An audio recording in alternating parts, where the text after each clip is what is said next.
Lydia Zimmer, and I'm from Halifax, Nova Scotia, Canada, East Coast. When I was 11, I auditioned for the National Ballet School of Canada for their summer program and was accepted. And at that time, I think my mom thought, oh, well, maybe she has a chance.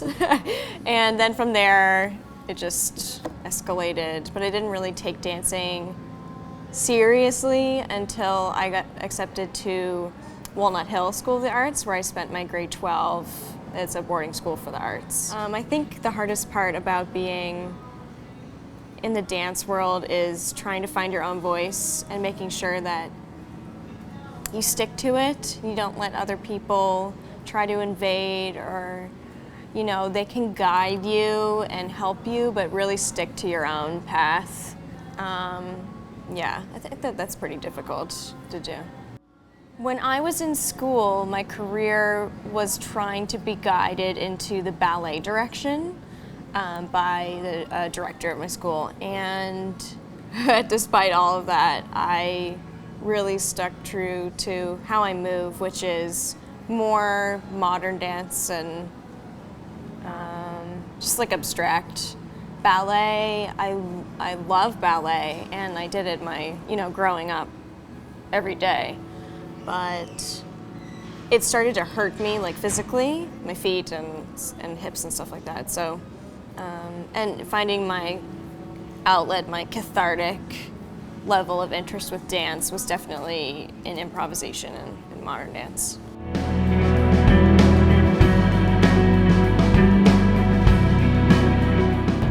Rehearsals at nighttime are difficult for me and most of my dancers because they've had a long day already. So doing it in the morning, it's fresh, your brain is not as tired, and neither is your body. So I usually prefer mornings. My inspiration to choreograph, someone asked me recently the same question, and I said I really honestly don't know. There are people that inspire me, there are certain movements that inspire me, levels of thinking, then there's my environment, where I am, how my relationships are going, what's going on in my head. So a combination of elements, but I really can't put one finger on like an item that inspires me. I'm captivated by the infinite possibilities in which we can move, and I've learned some foresight in my times spent in the summer, and that really opened my mind to seeing those possibilities. Choreography begins on myself, and when if I'm in a studio with dancers, I'll try to improvise, and then they're behind me, and they do the exact same movement that I'm doing. If it's not exactly what I'll do, I'll repeat it, because sometimes my body can remember what I did. But that is a big challenge for me, remembering my improvisation to make it choreography, because I find improvising, just even on stage or in front of people, so much easier than coming up with steps or movements or phrases. Doing steps or movements and phrases that I have been taught or that I teach to myself and my dancers, it loses a bit of creativity for me, because it's not as spontaneous as being in that bubble moment and coming up with a set of movements that are specific to that moment in space and time.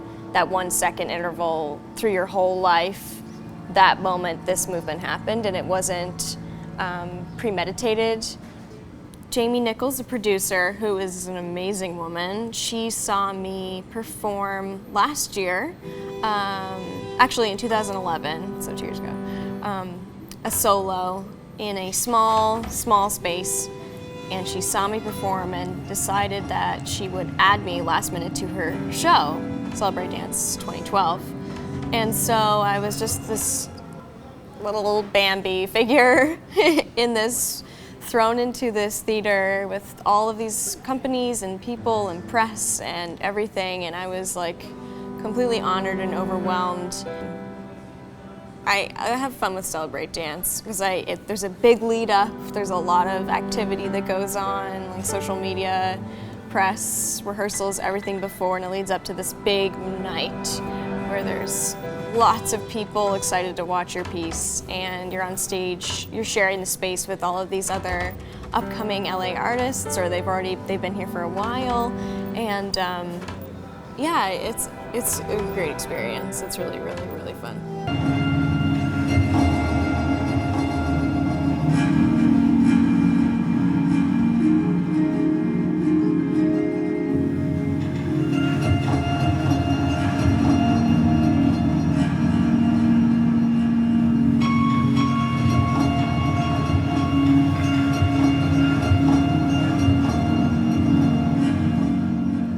My dancers that I have for this upcoming show are wonderful movers and are really open to space adaptation and exploring movement. But I find that a lot of people say they're dancers here and they end up just being able to do hip hop and nothing else. But they don't understand what dance really is. Like, all of the styles and fundamentals and basics just aren't really there. So trying to work with them is really difficult. And then finding choreographers who think the same. I think that finding choreographers that think the same is something I can find those people, definitely, but it's a matter of all talk versus being able to actually move in space like the way that they're speaking about. So that's always interesting to come across and find, and like, I've learned my lessons here and there, but LA's a challenge for sure. LA's a challenge. I actually met Lydia Zimmer at a performance where she performed a solo, and I fell in love with the piece. And I immediately went up to her and asked her if I could dance for her. And we sort of started a collaborative group with a third member called Silken Zimmer Chen, and we started working all together. So she's become a collaborator, a friend, and my director now. Lydia's movement is incredibly challenging, I think, because her choreography is derived from improvisation, and I think her natural movement patterns tend to be faster and sharper than most choreographers. So as a dancer, the timing is not the same as if I would go take a class, or it's not, you can't count it. So it's been interesting to try to shadow her and try to pick up those nuances. Yeah, and then having those moments of yeah. Mm-hmm. And then I was the like, slow motion. We did that at the same time. I saw you going down, and I was like, "Here we go." Synced up improv. This part, can you guys speed this up? Mm-hmm. It's a little too slow for me. Okay. I feel like we got a little confused. Yeah, like, see, like, we're like, do we go now? Yeah. It was our first run. That was a good first run.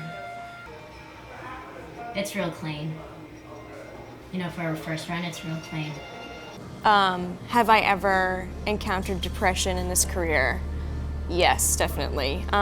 When I graduated school, well, there was a whole aspect of being in school, which is you're in this tight schedule, tight time frame. You're required to do these classes with these credits with these teachers for 4 years, and you can't stray from the path. And if you do, then you're gone. Like, that's it. That stress is I feel like it builds up over the period of time you're working on your degree, and then after there's this effect of what do I do with all of this built up energy, and it, for me, led to a depression. Definitely, I moved to Los Angeles right after graduating and plummeted, and I was thrown into an environment where I wasn't used to the type of dancing that was happening here in Los Angeles, and I didn't know anyone, I didn't have any money, I was just completely on my own. It felt like I had obviously the support of close friends and family, but the depression happened because I think that I couldn't find the type of working with a type of choreographer that I wanted to, that I thought existed all over the United States, but was just concentrated in New York and the East Coast. But it really, like, it's far and few between here, those types of thinkers or movers.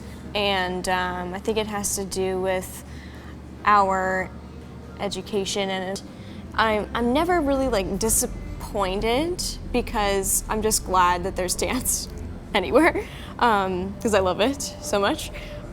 But I think just confusion over the education. It boils down to education for me, definitely. Like what children are learning in school, it should be, you know, classical training. It should be the technique, the founding fathers, the dance history, the music fundamentals.